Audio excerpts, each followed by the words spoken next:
What's up guys? Today's video is going to be a shop my stash taken a little bit to the extreme. Like, it's not just going to be products that I've had and used and loved in my collection but forgot about. This is going to be that, but products that I can't remember the last time I used, slash some of these I haven't even used before. Like, brands sent them to me, I bought them months, years ago, have never touched them. So it's Shop My Stash Extreme Makeup Edition, and I'm creating this look using those products today, and none of them are high-end. They're all drugstore slash inexpensive. There's some Pixie in here, so I don't want to say it's totally drugstore, but it's not high-end luxury stuff, and we're doing it here today. So if you want to see how to get this look with all those products, let's go ahead and get started. Okay, so I'm going to be starting with the eyes first, which I normally start with my foundation first, but because I'm going in with some powder shadows that I haven't really used, I want to avoid fallout and kind of a more dramatic look. I want to avoid fallout, and so we're starting with the primer on the eyes first. This is the CoverGirl Lid Lock-Up, my absolute favorite primer, like regardless of drugstore, high-end, whatever. I just kind of gotten on a kick of using my MAC paint pot in soft ochre, but this is a really, really great one, especially if you want a pigmented look, because it remains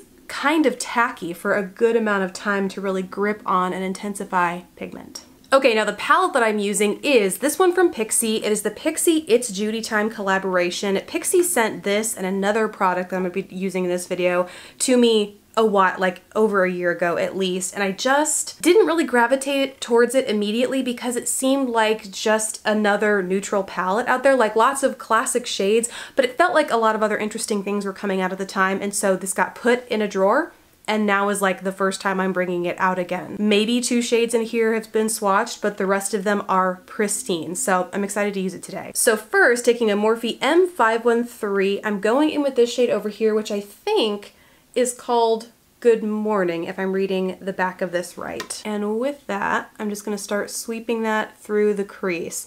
I kind of forgot how sticky this base is though, so I probably wanted to go in with something a little bit lighter, honestly, to act as that first blending shade in my crease, because this could get pretty intense on my skin tone just layering it over this base. It's really, really pigmented. And you can see I'm not just taking that through my crease, but I'm also bringing it up a fair amount close to my actual brow and up to where it basically touches. It is definitely touching the inner part of my brow here. Now taking a more precise brush, this is the Wet n Wild P10, going in with the second to deepest shade in here, which is called Aw Snap. It's like a deep chocolatey brown with a warm tone, because the one right next to it is pretty much just as deep but with a cooler tone. But I'm going to take that and start by patting it in the outer corner and then dragging it through my crease, eventually really deepening pretty much to my inner third.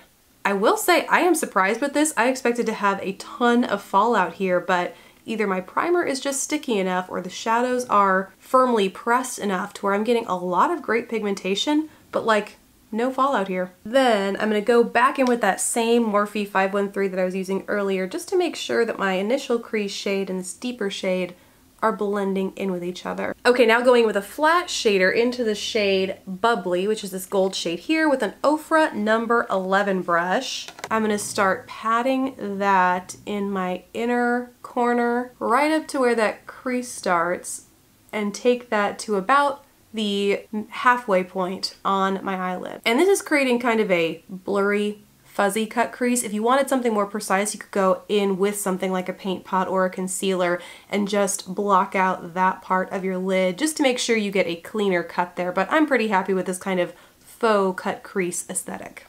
I can't believe how pigmented this shadow is. It almost looks like I'm foiling it, like using it wet on this brush.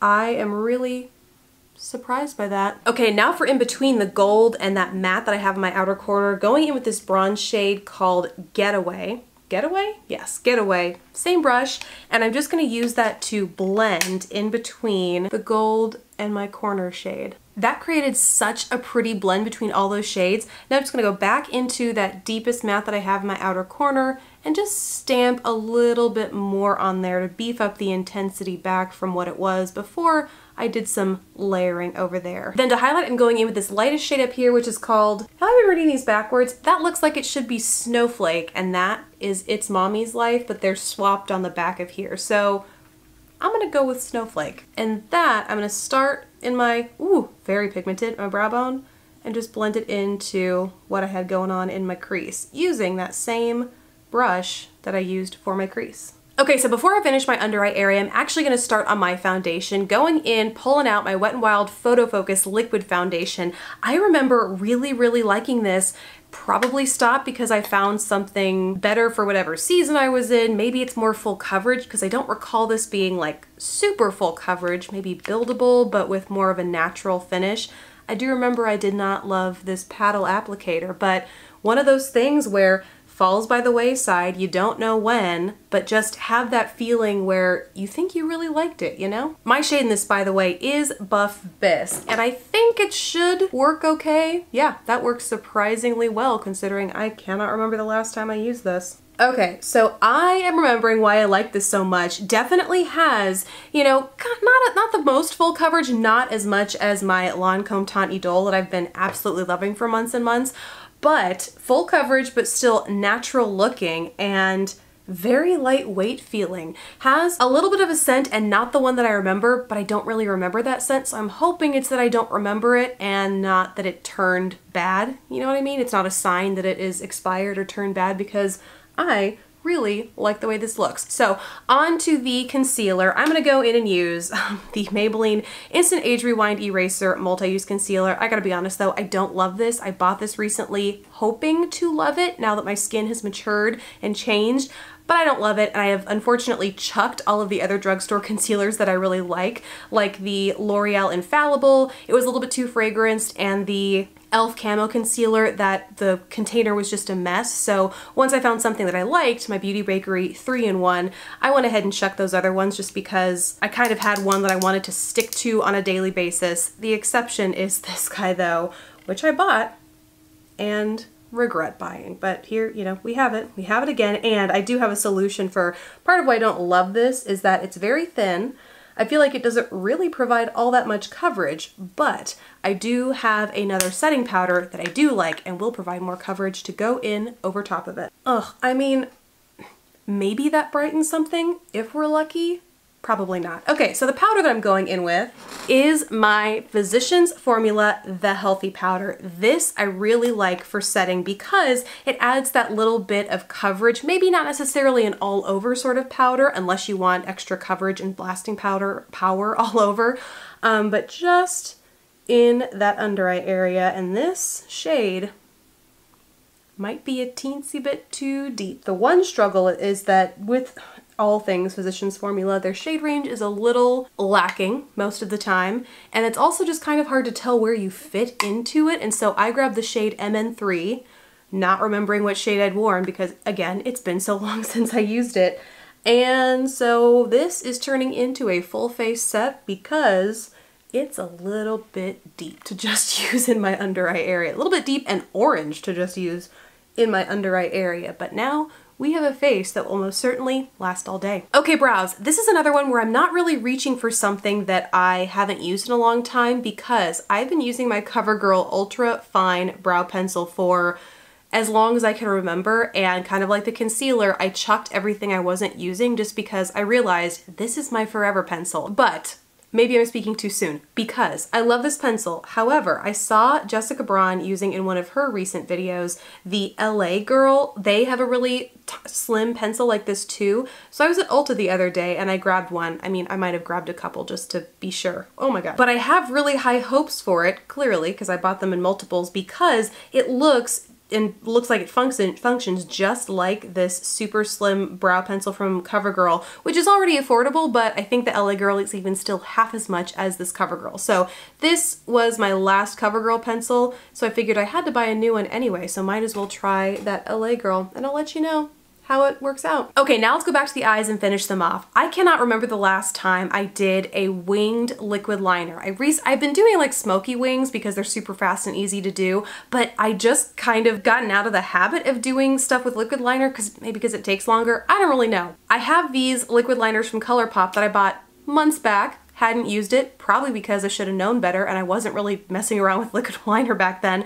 But I figured now today is a good time to do it. So I'm taking, this is just like a true black shade called Numero Uno, and I'm first gonna draw a wing using this. Pretty dramatic because I might want to do some layering with it, because when I bought these, I bought a ton of fun colors and I have not really used them. So I kind of want to see, even though I love the look of a smoky neutral eye with a crisp black wing, I kind of want to try layering a fun color over top, maybe doing a double winged liner and then a fun liner in the waterline too, but we will see. First up is just getting the old winged liner legs back since it has been a minute. I'm also taking this into my inner corner, something that I pretty much never do because my eyes water so much, but I've been liking this look of the extended inner corner on a lot of other people, and ooh, normally I overdo it, but this actually gave me quite a bit of control to do this without it kind of going anywhere, and I really like that look. Now we gotta do the other eye, and that is always where the problems start because rarely do I get them even, and as a result they just get very out of hand trying to even them out. I also want to say I am normally not a fan of felt tip liners. I prefer calligraphy tips because they tend to be a little bit softer.